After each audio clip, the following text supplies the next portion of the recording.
అన్ని వర్గాల ప్రజలు ఈ ప్రభుత్వానికి అవకాశం ఇస్తే మా టెలిఫోన్ ట్యాపింగ్ చేయడం ఏంటని చెప్పని ప్రజాస్వామ్యాన్ని తూట్లు పొడిచే విధంగా ఈ పరిపాలన జరిగిందని చెప్పని ఓవైపు సినీ తారల, ఓవైపు జడ్జీల, ఓవైపు రాజకీయ నాయకుల, ఓవైపు వ్యాపార వర్గాలకు సంబంధించిన వీళ్ళకి సంబంధించిన ఫోన్ ట్యాపింగ్ చేసి అవినీతి అక్రమార్జనకు తెరలేపినటువంటి ప్రధానంగా ఆనాటి పీసీసీ మా ముఖ్యమంత్రి రేవంత్ రెడ్డి గారి టెలిఫోన్ ట్యాపింగ్ చేసి రాజకీయ పరంగా ఇబ్బందులు పెట్టేటువంటి సందర్భం తీసుకొచ్చినటువంటి వీళ్ళు ఈరోజు గొప్ప గొప్ప గొప్ప గొప్ప మాటలు మాట్లాడుతూ మా కుటుంబాలను హననం చేస్తున్నారని చెప్పని మాట్లాడు. మీకు వచ్చేవరకే కుటుంబాలు కానీ ఇక మాకు కుటుంబాలు లేవని అడుగుతున్నా. అక్కడ మా ముఖ్యమంత్రి రేవంత్ రెడ్డి గారు బిడ్డ ఎంగేజ్మెంట్ కోసం వద్దామంటే కూడా కోర్టులో అడ్డుపడ్డటువంటిది మీరు కాదా అని అడుగుతా ఉన్నా. ఓ డ్రోన్కు సంబంధించినటువంటి కేసులో 14 రోజులు జైలుకు పంపించి ఉగ్రవాదులు ఉండే బ్యారెక్లు వేసి మానసిక ఆనందం పొందినటువంటి మీరు ఈరోజు మా దుష్ప్రచారం చేస్తుందని చెప్పనే మాట్లాడుతున్నాం. ప్రభాకర్ రావును అడ్డు పెట్టుకొని మీరు ఆడిన నాటకం బయటపడిన వేళ జరుగుతున్నటువంటి విచారణలో పోలీసులు సహకరించాల్సి పోయి ఈరోజు లోపలికి వెళ్ళి ఏం మాట్లాడుతులుగా నేనే ఎదురు ప్రశ్నలు వేసినని చెప్పని గొప్పలు చెప్పుకునే ప్రయత్నం చేస్తుంది. ఇంత మా మిత్రులు చెప్పినట్టుగా కళ్ళల్లో భయం కనిపిస్తున్నది కానీ బయటకు వచ్చి ఏదో లేని నవ్వును తీసుకొని వచ్చి మాట్లాడే ప్రయత్నం చేస్తారు. మొన్న హరీష్ రావు సంగతి, ఈరోజు కేటీఆర్ సంగతి. నేను ఒకటే సూటి అడుగుతున్నా, నిజంగానే టెలిఫోన్ ట్యాపింగ్ జరగలేదు, మమ్మల్ని అనవసరంగా ముద్దాయిలుగా పిలిచి మమ్మల్ని విచారణ జరుపుతుందని చెప్పని చేస్తున్న ఆరోపణ నిజమైతే మీ సొంత చెల్లి కవిత మీ బావ టెలిఫోన్ ట్యాపింగ్ చేయడం మీ మనసు ఎట్లా వచ్చిందిరా నాయన అని చెప్పంటే దానికి ఎందుకు సమానం చెప్పలేరు? మేమంటేనేమో ఈరోజు మేమంటేనేమో రాజకీయంగా కక్ష అంటున్నారు. మీ సొంత ఇంట్లో ఉన్నటువంటి కేసీఆర్ గారు కూతురు మీ సొంత చెల్లి కవితనే ఈరోజు మా ఆయన టెలిఫోన్ ట్యాపింగ్ జరిగిందని చెప్పని ఆరోపణ చేసే క్రమంలో నేను అనుకుంటా రేపు మా పరిశ్రమ గారు కూడా అంటే నా టెలిఫోన్ కూడా ట్యాప్ అయినట్టుంది. ఆ సమయంలో చెప్పనే అవకాశాలు కనిపిస్తున్నాయి. అరే టెలిఫోన్ ట్యాపింగ్ చేసి నిజమని తేలిన తర్వాత అందులో విచారణ జరిపే ప్రయత్నం చేస్తుంటే వాస్తవాలు బయటకు తీసుకొచ్చే ప్రయత్నం చేస్తుంటే ఈరోజు అడ్డదారులు అడ్డంగా మాట్లాడే మాటలు ఈరోజు దయ్యాలు వేదాలు వాళ్ళు ఇచ్చినట్టుగా ఉండడం తప్ప మరొకటి కాదు. ఈరోజు మా ముఖ్యమంత్రి రేవంత్ రెడ్డి గారు ఒకవేళ నిజంగా కక్ష సాధింపు చేయాలనుకుంటే ప్రభుత్వం 2 నెలల కూడా మేము జైలుకు పంపేవాళ్ళం, కట్టకట్టాలు లెక్కించేటువంటి వాళ్ళం. మేము మీలాగా కక్ష సాధింపు చేయాలనుకుంటున్నాం.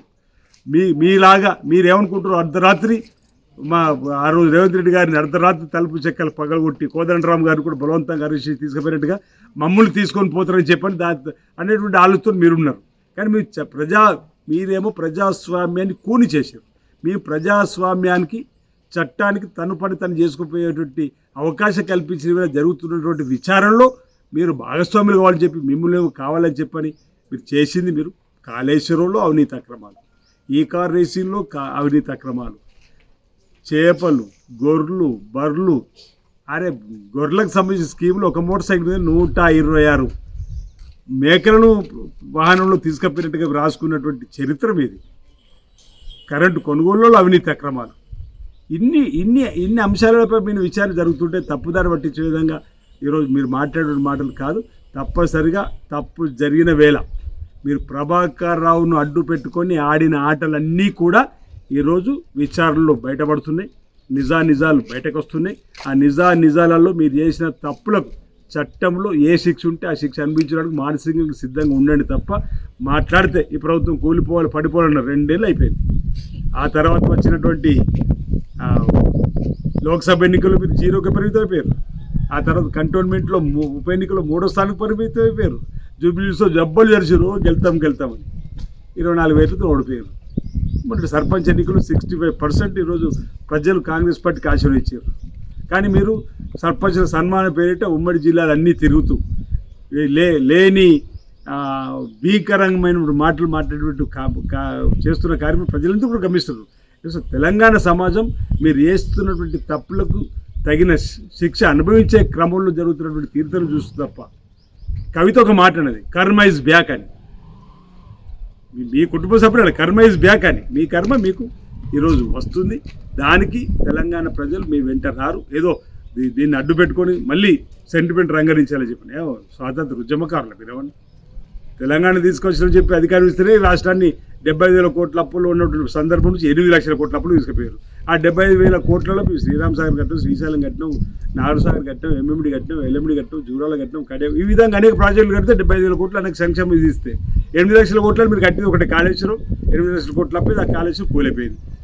కాబట్టి ప్రజలందరూ కూడా మీ తీరిగే బీఆర్ఎస్ అందుకే టీఆర్ఎస్ పార్టీ బీఆర్ఎస్గా మారిన రోజే తెలంగాణ ప్రజల గుండె నుంచి పేగు బంధం తెంచుకుంది.